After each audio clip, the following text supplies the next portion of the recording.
പുസ്തകം അല്ലെങ്കിൽ ഒരു എഴുത്തുകാരി വിജയിക്കുന്നത് എവിടെയാണ് എന്ന് ചോദിച്ചു കഴിഞ്ഞാൽ ആ പുസ്തകം മറ്റുള്ളവരിലേക്ക് എത്തുമ്പോഴാണ്, അത് വായിക്കുമ്പോഴാണ്, അത് വായിച്ചു കഴിഞ്ഞ് നിങ്ങളുടെ അഭിപ്രായം അറിയിക്കുമ്പോഴാണ് എഴുത്തുകാരനും എഴുത്തുകാരിയും ആ എഴുത്തുമൊക്കെ പൂർണ്ണമാകുന്നത്. ഇന്ന് വളരെ സന്തോഷത്തോടെയാണ് ഈ രണ്ട് പുസ്തകങ്ങൾ ശ്രീ പറഞ്ഞതുപോലെ മലയാളവും ഇംഗ്ലീഷും ഒന്നിച്ച് പ്രകാശനം ചെയ്യാൻ പറ്റുന്ന തരത്തിലേക്ക് മാറി. അതിൻ്റെ സന്തോഷത്തിലാണ് ശ്രീ. കാരണം നമുക്കറിയാം, UK ജീവിക്കുന്ന ആതുര സേവന രംഗത്ത് പ്രവർത്തിക്കുന്ന ശ്രീയുടെ 4ാമത്തെ പുസ്തകമാണ്. ആ 4ാമത്തെ പുസ്തകം ഇന്നിവിടെ പ്രകാശനം ചെയ്യപ്പെടുന്നു. ഈ പുസ്തകം പരിചയപ്പെടുത്തുന്നതിനായി പ്രിയപ്പെട്ട പോൾസൺ തേങ്ങാപ്പറയ്ക്കൽ അവരെ ആദരപൂർവ്വം ക്ഷണിക്കുന്നു. വേദിയിലും സദസ്സിലുള്ള പ്രിയപ്പെട്ടവര്, ശ്രീലയുടെ ആദ്യ പുസ്തകം ഒരു കവിതാ സമാഹാരമായിരുന്നു.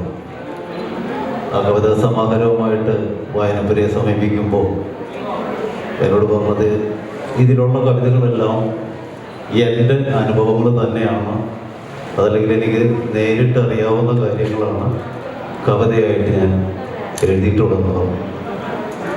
അതിനുശേഷം 2ാമത്തെ ഒരു പുസ്തകവുമായിട്ട് എന്നെ സമീപിച്ച് അത് ഒരു നോവലായിരുന്നു. ആ നോവലുമായിട്ട് എന്നെ സമീപിച്ചപ്പോഴും എന്നോട് പറഞ്ഞു, ഇത് എനിക്ക് നേരിട്ട് അറിയാവുന്ന ഒരു നടന്ന സംഭവമാണ് ഇതിൻ്റെ ഇതിവൃത്തം. അതിനുശേഷം 3ാമത്തെ പുസ്തകം വന്നപ്പോഴും പറഞ്ഞു, ഇത് എനിക്ക് നേരിട്ടറിയാവുന്ന ഒരു ജീവിതകഥയാണ്, നടന്ന സംഭവമാണ്. ആ സംഭവം എഴുതി തന്ന് വായിച്ചു നോക്കിയപ്പോൾ ശരിയാണ്. അപ്പോൾ ഞാൻ പറഞ്ഞത്, സ്ത്രീ എഴുതിയ പുരുഷപക്ഷത്തെ കഥയാണല്ലോ എന്ന് പറഞ്ഞു. കാരണം പുരുഷന്മാർക്ക് വേണ്ടിയിട്ട് ആരെങ്കിലുമൊക്കെ എന്തെങ്കിലും എഴുതണ്ടേ, അതുകൊണ്ട് ഞാൻ പുരുഷന്മാർക്ക് വേണ്ടിയിട്ടാണ് ഇത് എഴുതിയിരുന്നത്. ഈ പുസ്തകത്തിൻ്റെ ഉള്ളടക്കം പ്രവാസിയായിട്ട് ജീവിതം ആരംഭിച്ച ഒരു പുരുഷൻ നേരിടേണ്ടി വരുന്ന കഷ്ടപ്പാടുകളെ കുറിച്ച് തന്നെയാണ്. അതും നടന്ന ഒരു സംഭവത്തിനെ ബേസ് ചെയ്തിട്ടാണ് ആ നോവൽ എഴുതിയിട്ടുള്ളത്. ആ നോവല് മലയാളത്തിൽ എഴുതി പ്രസിദ്ധീകരിച്ചതിന് ശേഷം അതിന് UK കുറേ വായനക്കാരുണ്ട്, പക്ഷെ അവർക്ക് മലയാളം അറിയില്ല. അതുകൊണ്ടത് നമുക്ക് ഇംഗ്ലീഷിലേക്ക് ട്രാൻസ്ലേറ്റ് ചെയ്യണമെന്ന്. അങ്ങനെയാണ് മനസ്സറിയാതെ എന്ന നോവല് നമ്മളത് ട്രാൻസ്ലേറ്റ് ചെയ്തിട്ട് ഇംഗ്ലീഷിലേക്ക് ട്രാൻസ്ലേറ്റ് ചെയ്തിട്ട് ഇപ്പോൾ ഷാർജയിൽ വെച്ച് പ്രകാശനം ചെയ്യുന്നത്. എന്തായാലും 2 നോവലും ഇവിടെ വെച്ച് പ്രകാശനം ചെയ്യാൻ സാധിച്ചതുകൊണ്ട് സന്തോഷം. ഈ പുസ്തകം ഒന്നുകൂടി ഓർമ്മപ്പെടുത്തട്ടെ, പ്രവാസികളായിട്ടുള്ള മലയാളികൾക്ക് വായിക്കാൻ വേണ്ടിയിട്ടാണെന്ന് 100% വിശ്വസിക്കുന്നു. പുസ്തകത്തിൻ്റെ കഥയുടെ സാരാംശത്തിലേക്കൊന്നും കിടക്കുന്നില്ല. നന്ദി, നമസ്കാരം. വളരെ സന്തോഷം പോൾസൺ. ഇനി നമുക്ക് പുസ്തകം പ്രകാശനം ചെയ്യുന്ന ആ ചടങ്ങാണ്. അതിനുശേഷം നമ്മുടെ വിശിഷ്ട അതിഥികളുടെ വാക്കുകൾ നമുക്ക് ശ്രമിക്കാം. 2 പുസ്തകങ്ങളാണ് ഇന്നിവിടെ പ്രകാശനം ചെയ്യപ്പെടുന്നത്. ഈ പുസ്തകം സ്വീകരിക്കുന്നതിനും പ്രകാശനം ചെയ്യുന്നതിനുമായി ഗീതാമോഹൻ അവர்களെയും മുരളി മംഗൽ സാറിനെയും ആദരപൂർവ്വം ക്ഷണിക്കുന്നു. ഒപ്പം വേദിയിലുള്ള മുഴുവൻ അതിഥികളെയും ക്ഷണിക്കുന്നു.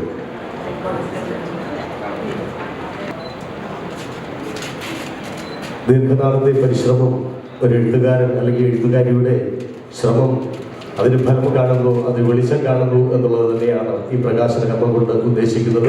കറഞ്ഞ കൈയോടെ നമുക്ക് ഈ പുസ്തകം സ്വീകരിക്കാം.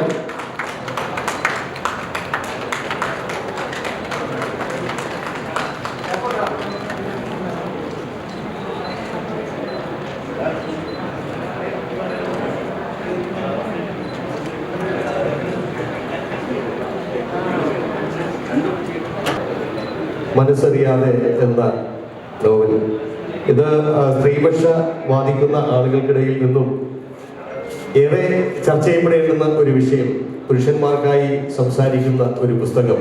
അതെഴുതാൻ കാണിച്ച ധൈര്യം, അതുതന്നെയാണ് ഈ എഴുത്തുകാരിയുടെ ഏറ്റവും മികവ് എന്ന് വിശ്വസിക്കുന്നു. ശ്രീല ശ്രീ എന്ന ഈ എഴുത്തുകാരിയുടെ മനസ്സറിയാതെ എന്ന പുസ്തകം കൂടി പ്രകാശിപ്പിക്കുകയാണ്.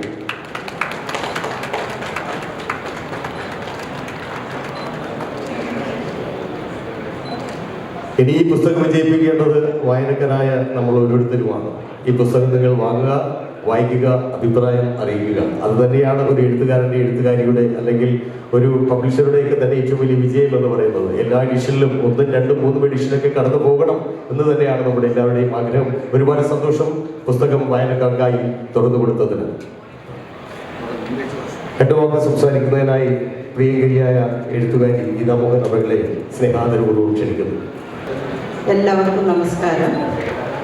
ശ്രീല ലണ്ടനിലാണ് താമസിക്കുന്നത്.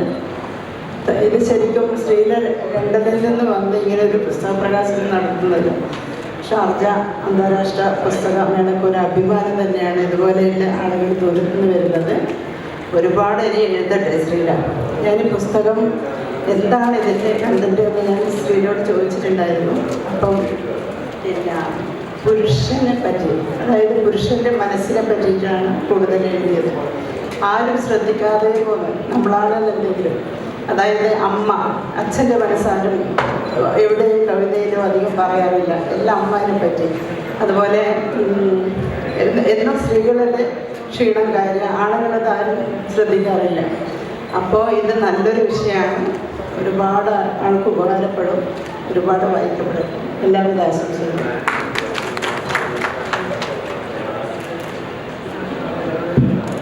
പ്രിയങ്കരനായ മുരളീധരൻ സംസാരിക്കും.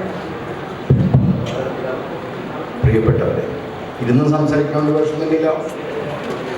ഈ മലയാളത്തിലെ വളരെ പ്രശസ്തമായ ഒരു പാട്ടാണ് മാമലകൾക്കപ്പുറത്ത് മരതകത്തറ്റൊടു മലയാളം എന്നൊരു നാടുണ്ട്.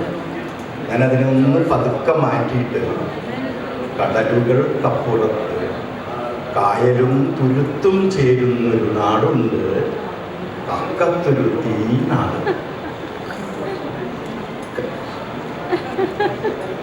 ഇത്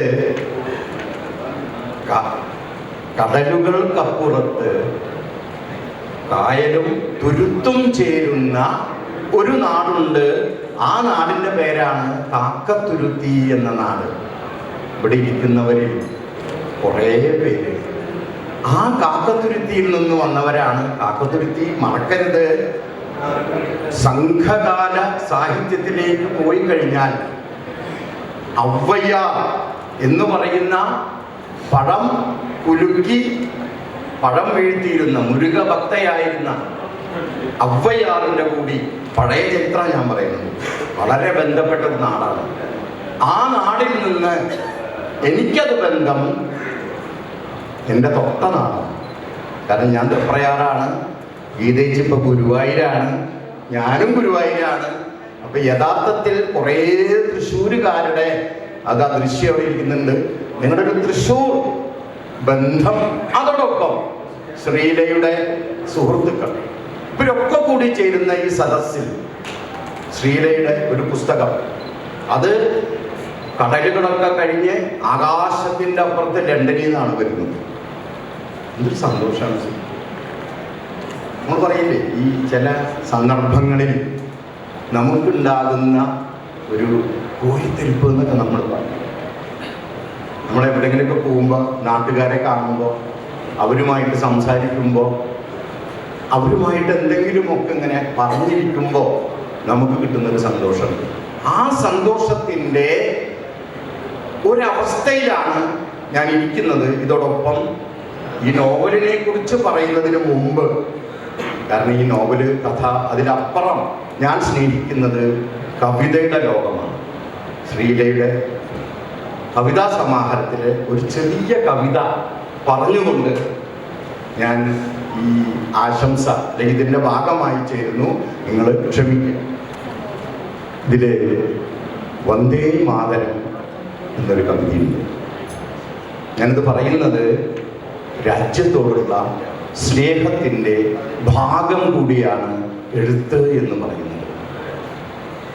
സരോജിനി നായിഡു ആയാലും APJ അബ്ദുൽ കലാം ആയാലും ഒക്കെ അവരുടെ രാജ്യസ്നേഹത്തിൻ്റെ കൂടി തലത്തിലിരുന്നു കൊണ്ടാണ് കവിത എഴുതിയിട്ടുള്ളത്. ശ്രീലയ്ക്കും ആ ഒരു സ്നേഹം ഉള്ളിൽ വരുന്നത് കൊണ്ട് കൂടിയാകാം മലയാളത്തിൽ എഴുതാനും ഒപ്പം ഇംഗ്ലീഷിലേക്ക് അത് വിവർത്തനം ചെയ്യാനും എല്ലാവരിലേക്കും എത്തിക്കാനും എൻ്റെ ശിരസ് നിവർന്നു നിൽക്കാൻ, എൻ്റെ കാൽ ചങ്ങലകൾ നീക്കാൻ, എൻ്റെ ചിറക് വിരിച്ചു പാറാൻ, എൻ്റെ വഴികൾ തിരഞ്ഞെടുക്കാൻ, എൻ്റെ ഇഷ്ടം നിറവേറ്റുവാൻ, എൻ്റെ നാവിൻ കെട്ടഴിക്കാൻ, എൻ്റെ രാജ്യം, എൻ്റെ ലോകം, എൻ്റെ ഭൂമി, എൻ്റെ വാനം, എൻ്റെ എന്നായിരം തവണ നെഞ്ചുറപ്പോടെ ചൊല്ലുവാൻ, ചങ്കുറപ്പോടെ ചുവടുകൾ വെച്ച് ജീവത്യാഗം മരിച്ചവർ തന്നതാണ് എൻ്റെ ത്രിവർണ പതാക. ത്രിവർണ കേതന ശോഭയിൽ എൻ്റെ സ്വാതന്ത്ര്യം, ത്രിവർണ പതാകയുടെ ശോഭയിൽ എന്നുമെന്നും നമിച്ചിടുന്നു. മഹാമനുഷ്യരെ നിങ്ങളെ, പാരതന്ത്ര്യമകറ്റി ഭാരത യശസ്സുയർത്തിയ വീരരെ, കുപ്പുകൈ മനസ്സാ നമിക്കുന്നു ധീര ഭാരത മക്കളെ. ലണ്ടനിലിരുന്ന് രാജ്യത്തെക്കുറിച്ച് സ്നേഹിച്ച്, സ്വന്തം നാടിനെ കുറിച്ച് സ്നേഹിച്ച്, നമുക്കറിയാം ഇവിടെ വരുമ്പോൾ ശ്രീയുടെ ചെയ്ത ആദ്യത്തെ കാര്യം കാക്കോത്തരത്തിക്കാരെ മൊത്തം വിളിച്ചു കൂട്ടലാണ്. ശരിയല്ലേ? അവരെയൊക്കെ വിളിച്ചുകൂട്ടി, കൂട്ടുകാരികളൊക്കെ വിളിച്ചുകൂട്ടി. ഇന്നലെ നല്ല ക്രൂസിൽ കറക്കമായിരുന്നു, അടിച്ചു പൊളിച്ച്. അതാണ് ഒരാളെ സംബന്ധിച്ചിടത്തോളം ഏറ്റവും പ്രധാനപ്പെട്ടത്. വളരെ സന്തോഷം. MCA ഒക്കെ ഉള്ളവിടെ നിൽക്കുമ്പോൾ ഒരു വിഷമമുണ്ട്. എന്തായാലും ശ്രീലയ്ക്ക് കൂടുതൽ എഴുതാൻ കഴിയട്ടെ. ഏറ്റവും നല്ല പുസ്തകങ്ങൾ ശ്രീലയിൽ നിന്നുണ്ടാവട്ടെ. എല്ലാവിധ ആശംസകളും ഹൃദയത്തിൽ നിന്ന് സമർപ്പിക്കുന്നു. ആശംസകൾ അർപ്പിക്കുന്നതിനായി പ്രിയങ്കരനായ എഴുത്തുകാരൻ ശ്രീതാവൻ സാറിന്റെ വേദിയിലേക്ക് ആദരപൂർവ്വം ക്ഷണിക്കുകയാണ്. സുഹൃത്തുക്കളെ, ആദ്യമായി ഒരു നന്ദി പ്രകടനം തന്നെ തുടങ്ങണം. അത് പോൾസനുള്ളതാണ്. ഒരു പ്രസാധകൻ മറ്റൊരു പ്രസാധകനെ ഒരു പരിപാടിയിൽ ആശംസയ്ക്ക് വിളിക്കുന്നു എന്നുള്ളത് അത് അത്ര എളുപ്പത്തിൽ കാണുന്നൊരു കാഴ്ചയല്ല. അതുകൊണ്ട് പോൾസൺ തന്നെ വണ്ടർഫുൾ ജോബ്. രണ്ടാമതായിട്ടൊരു 3-4 കാര്യങ്ങളാണ് എനിക്ക് പറയാനുള്ളത്. സോഷ്യൽ മീഡിയയിലൊക്കെ നിങ്ങൾ ശ്രദ്ധിച്ചിട്ടുണ്ടോ എന്ന് എനിക്കറിയില്ല. സ്ത്രീകൾക്ക് എന്തെങ്കിലും ഒരു നേട്ടമുണ്ടാകുമ്പോൾ, സ്ത്രീകൾ എന്തെങ്കിലും ഒന്ന് ചെയ്യുമ്പോൾ, ചിലപ്പോൾ ഒരു അബദ്ധം ചെയ്യുമ്പോൾ വല്ലാത്ത ചീത്ത വിളി കേൾക്കാറുണ്ട്, ഒന്നിച്ച് ആക്രമിക്കപ്പെടുന്നു. അതെന്തുകൊണ്ടാവാം? അതിലൊരു ചെറിയ ന്യായത്തിൻ്റെ പക്ഷത്ത് നിൽക്കുന്ന ഒരാളാണ് ഞാൻ, അതൊരു ഭാഗത്ത്. കാരണം പുരുഷൻ്റെ കാര്യം പറയാൻ ഇവിടെ ആരുമില്ലാത്തൊരവസ്ഥ വന്നു ചേർന്നു എന്ന് പുരുഷന്മാർ ധരിക്കുന്നുണ്ട്. നിയമം കൊണ്ട്, ഞാനൊരു അഡ്വക്കേറ്റ് കൂടിയാണ്, നിയമം കൊണ്ട് അതല്ലാതെയും ഒക്കെ ആയിട്ട് സ്ത്രീപക്ഷ സാഹിത്യം മലയാളത്തിൽ ധാരാളമായിട്ടുണ്ടായിട്ടുണ്ട്. അത് എഴുതിയത് പലരും സ്ത്രീകളല്ല എന്നുള്ളതാണ് സത്യം. കാക്കനാടൻ്റെ ഒറോദ കേരള സാഹിത്യ അക്കാദമി കിട്ടിയ നോവലാണത്. എം.മുകുന്ദൻ്റെ സീത. ഈ 2 പുസ്തകങ്ങളെക്കാളും വലുതായിട്ടുള്ള ഒരു സ്ത്രീപക്ഷ സാഹിത്യവും മലയാളത്തിൽ ഉണ്ടായിട്ടില്ല. പക്ഷെ പുരുഷപക്ഷം പറയാൻ ആരുമില്ല എന്ന് പറയുന്നൊരവസ്ഥ താൽക്കാലികമായിട്ടുണ്ട്. മുമ്പ് കാലത്തുള്ള ഞാൻ ബന്ധപ്പെടുന്നില്ല, താൽക്കാലികമായിട്ടൊരവസ്ഥയെക്കുറിച്ചാണ് പറയുന്നത്. അതുകൊണ്ട് തന്നെ സ്ത്രീയുടെ ഈ പുസ്തകം തീർച്ചയായും ഒരു തുടക്കമാണ് എന്ന് ഞാൻ ആഗ്രഹിക്കുന്നു.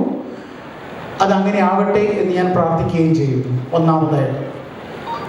രണ്ടാമതായിട്ട്, മലയാള സാഹിത്യത്തിൽ സാർവദേശീയമായിക്കൊണ്ടിരിക്കുന്നുണ്ട് മലയാള സാഹിത്യത്തിൻ്റെ ഇതിവൃത്തം എന്ന് പറയുന്നത്. വളരെ വളരെ മെല്ലെ മെല്ലെ നമുക്കിങ്ങനെ നമ്മുടെ നാട്ടുവഴികളും ഗൃഹാതുരതയും എഴുതുന്നത് മാത്രമാണ് സാഹിത്യം എന്ന് കരുതുന്ന ഒരവസ്ഥയിൽ നിന്ന് സാർവദേശീയമായിട്ട് മനുഷ്യൻ്റെ പ്രശ്നങ്ങൾ, മനുഷ്യൻ്റെ ജീവിതവും മനുഷ്യൻ്റെ എല്ലാ കാര്യങ്ങളും ലോകത്ത് മുഴുവൻ ഒന്നാണെന്ന് തിരിച്ചറിയാൻ ഗാസയിലും മറ്റും പോയാൽ നമുക്കറിയാം. വേദനകൾ മുഴുവൻ ഒന്നാണ്, അതിന് വെവ്വേറെ കാര്യങ്ങളൊന്നുമില്ല. ഇപ്പോൾ സ്വാഭാവികമായിട്ടും സാർവജനികമായിട്ടുള്ള ലോകം മുഴുവനുമുള്ള സാഹിത്യം മലയാളത്തിലേക്ക് എത്തിപ്പെടുന്നു. അതിനും സ്ത്രീ മുന്നിൽ നടക്കുന്നു എന്നുള്ളതിൽ എനിക്ക് സന്തോഷമുണ്ട്. വളരെയധികം പുസ്തകങ്ങളൊന്നും അങ്ങനെ വന്നിട്ടില്ല. അപ്പോൾ തീർച്ചയായിട്ടും ഇതിന് ഇംഗ്ലീഷ് വേർഷനും കൂടി വന്നു എന്നുള്ളത് നല്ലത്. കൂടുതൽ വായനക്കാരിലേക്ക് എത്താൻ ഇത്തരമൊരു പുസ്തകം അതിന് കഴിയും. അതിന് കഴിയട്ടെ എന്ന് ഞാൻ ആശംസിക്കുന്നു. നന്ദി, നമസ്കാരം. ആശംസകൾ അറിയിക്കുന്നതിനായി രാജ്യാരോഗ്യ മാമിനെ ആദരപൂർവ്വം ക്ഷണിക്കുന്നു. ഇതിലും സദസ്സിലും ഇരിക്കുന്ന ബഹുമാന്യരെ, എൻ്റെ പേര് രാജി അരവിന്ദ്. ഞാൻ പെണ്ണില്ലം പബ്ലിക്കേഷൻസ് എന്ന ഒരു പ്രസ്ഥാനത്തിൻ്റെ എഡിറ്ററാണ്. നാളെ വളരെ വിപുലമായ ഒരു പരിപാടികളുമായി ഇന്റലക്ച്വൽ ഹാളിൽ ഞങ്ങളുടെ പുസ്തകം 62 സ്ത്രീകളുടെ 62 പുസ്തകങ്ങൾ പ്രകാശനം ചെയ്യുന്ന ഒരു വലിയ ദൗത്യവുമായിട്ടാണ് ഞങ്ങൾ ഷാർജയിലേക്ക് വന്നത്.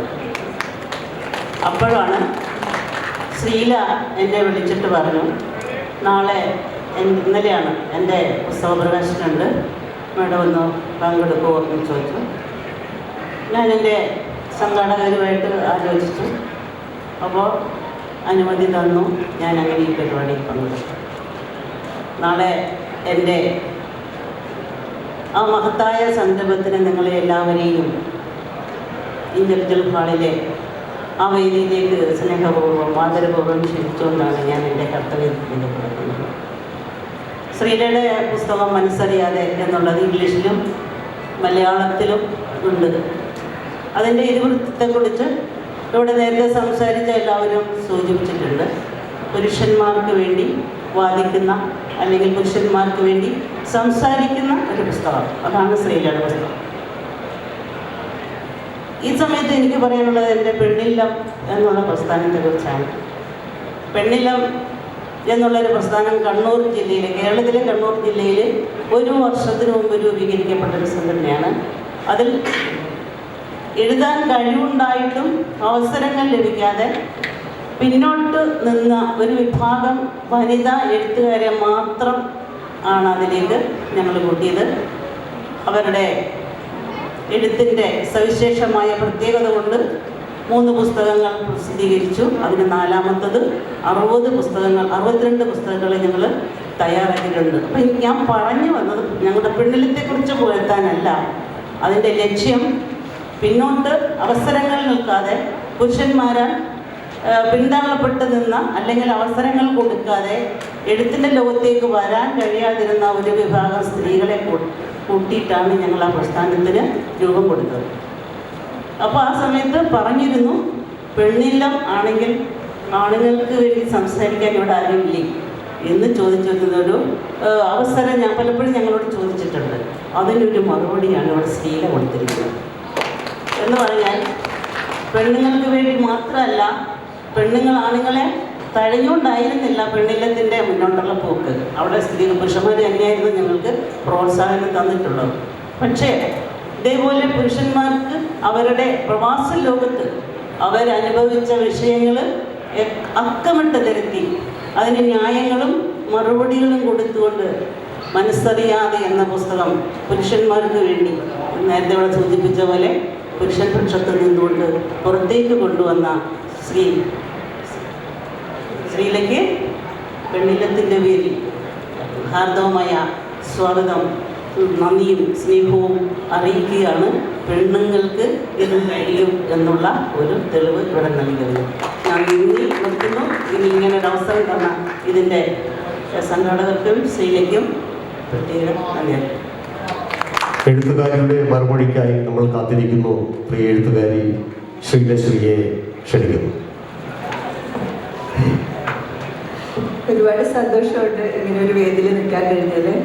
അതിന് ആദ്യമായിട്ട് നന്ദി പറയേണ്ടത് വേദിയിലിരിക്കുന്ന ബഹുമാന്യരായ മുരളി മാഷ്, Geetha madam, Paulson sir, Haritha books പ്രസാദകൻ പ്രതാപൻ സാർ, പെണ്ണില്ലത്തിൻ്റെ ചീഫ് എഡിറ്ററായ രാജീവ് മേഡം, കോർഡിനേറ്റ് ചെയ്ത ഷിബു കൊച്ചിര, ഇവരോടെല്ലാം ഈ അവസരത്തിൽ നന്ദി പറയുകയാണ്. ഒരുപാട് സ്നേഹം. അതിനേക്കാൾ ഉപരി ഈ രാജ്യത്തോട്, UAE എന്ന രാജ്യത്തോട്, ഷാർജയോട് ഒരുപാട് സ്നേഹം നന്ദി അറിയിക്കുന്നു. ഒപ്പം തന്നെ ഈ വേദിയിൽ ഞാനിങ്ങനെ നിൽക്കാൻ കാരണം എൻ്റെ നാട്ടുകാരനായ ബിജു ചാടാശ്ശേരിയാണ്. എൻ്റെ ആഗ്രഹം മനസ്സിലാക്കി എന്നെ ഇതിലേക്ക് ഒരു അപ്രൂവൽ കിട്ടാൻ വേണ്ടിയിട്ട് ബിജുവാണ് എന്നെ കൂടുതൽ ഇതിൽ സപ്പോർട്ട് ചെയ്തത്. അതിനോടൊപ്പം തന്നെ ഗീത മേഡത്തിൻ്റെ ഹസ്ബൻഡായ മോഹനൻ സാർ ഇതാണ് അപ്രൂവ്. അതെനിക്ക് ഇമെയിൽ ജൂലൈയോടുകൂടി അത് അയച്ചു തന്നു. അത് ഒരുപാട് സന്തോഷം നൽകിയത്. അതിനോടൊപ്പം തന്നെ പറയേണ്ട ഒരു പേരാണ് എൻ്റെ എഴുത്തുവഴിയിലേക്ക് എൻ്റെ ഒപ്പം നടത്തിയ എൻ്റെ പ്രിയ സുഹൃത്ത്. സോഷ്യൽ മീഡിയ എന്ന ഒരു വല്ലാത്തൊരു ലോകം, എഴുത്തിൻ്റെ ലോകം പരിചയപ്പെടുത്തിയ പ്രിയ സുഹൃത്ത് സുനിൽ ശ്രീ കല്ലറയും കൂടെ ഈ സമയത്ത് ഞാൻ സ്മരിക്കുകയാണ്. എൻ്റെ പ്രിയ സുഹൃത്താണ്, ഇവിടെ ഇല്ല. ബിജുവിൻ്റെ സഹോദരൻ ദിലീപ് ഇവിടെ വന്നിട്ടുണ്ടോ എന്ന് എനിക്ക് അറിയില്ല. ഞാൻ ക്ഷണിച്ചിട്ടുണ്ടായിരുന്നു. പ്രത്യേകിച്ച് നന്ദി രേഖപ്പെടുത്തുന്നു ഈ അവസരത്തിൽ എൻ്റെ നാട്ടുകാരായ സുഹൃത്തുക്കളോടും ഇപ്പോൾ ഇവിടെ കൂടിയിരിക്കുന്ന എല്ലാവരോടും. പിന്നെ ഈ ബുക്ക് എഴുതാനുണ്ടായ കാരണം, ഒരു സാഹചര്യം, UK ജീവിതം ആരംഭിച്ചപ്പോൾ മുതൽ ഞാൻ കാണുന്നൊരു കാര്യമുണ്ട്. വൈഫിൻ്റെ ഡിപ്പെൻഡ് വിസയിൽ വരുന്ന പുരുഷന്മാർ നേരിടുന്ന കുറേ മാനസികമായിട്ടുള്ള ബുദ്ധിമുട്ടുകൾ. പെണ്ണെഴുത്ത് എന്നും പറഞ്ഞുകൊണ്ട് കേൾക്കാൻ എനിക്ക് താല്പര്യമില്ലായിരുന്നു. അപ്പോൾ ആണുങ്ങളെക്കുറിച്ചും കൂടെ എന്തെങ്കിലും എഴുതുന്നതൊരു ആഗ്രഹം ഉണ്ടായിരുന്നു. അതുകൊണ്ടിട്ടാണ് അത് ആ ഒരു രീതിയിൽ ഞാനൊരു എഴുതാനുള്ളൊരു എന്താ പറയുക, ഒരു ധൈര്യം മുന്നോട്ട് ഞാൻ വന്നത്. അത് എൻ്റെ കൺമുമ്പിൽ കണ്ട കുറേ കാര്യങ്ങളുണ്ടായിരുന്നു. ഞാൻ നേർക്കാഴ്ചകളായിരുന്നു. UK നടന്ന യഥാർത്ഥ ഒരു സംഭവത്തിൽ ആസ്പദമാക്കി എഴുതിയ നോവലാണ്. അതിൽ ഡിപ്പെൻഡായിട്ട് വരുന്ന ഭർത്താക്കന്മാർ അനുഭവിക്കുന്ന ദുരിതങ്ങളെ വ്യക്തമായിട്ട് ഞാൻ അതിൽ കൊടുത്തിട്ടുണ്ട്. വായിക്കണം. അത് വായിക്കുക മാത്രമല്ല, എല്ലാവരും അതിൻ്റെ അഭിപ്രായം കൂടെ പറയണം. എനിക്കറിയില്ല എന്താ പറയേണ്ടത്, കാരണം ഞാൻ ആകെ നെർവസാണ്. ഒരുപാട് സന്തോഷമുണ്ട് ഇങ്ങനെ ഒരു വേദിയിൽ നിൽക്കാൻ കഴിഞ്ഞതിൽ. എല്ലാവരോടും നന്ദി രേഖപ്പെടുത്തുന്നു. എൻ്റെ വായന ഡ്രൈ ആയി തുടങ്ങി ടെൻഷൻ കൊണ്ട് ഒരുപാട് സന്തോഷം, ഒരുപാട് നന്ദി എല്ലാവരോടും നിർത്തുന്നു. വായനക്കാരോട് ഒരു അഭ്യർത്ഥന, ദയവായി എല്ലാവരും പുസ്തകം വാങ്ങി വായിക്കുക. വായനപുര പബ്ലിക്കേഷൻസ് ആണ് പുസ്തകം പുറത്തിറക്കിയിരിക്കുന്നത്. ഈ ചടങ്ങിൽ പങ്കെടുത്ത വിശിഷ്ടാതിഥികൾക്കും ഈ ചടങ്ങിൽ സന്നിഹിതരായ മുഴുവൻ വ്യക്തിത്വങ്ങൾക്കും ഞങ്ങളുടെ ഹൃദയം നിറഞ്ഞ നന്ദി അറിയിക്കുന്നു. Thank you so much.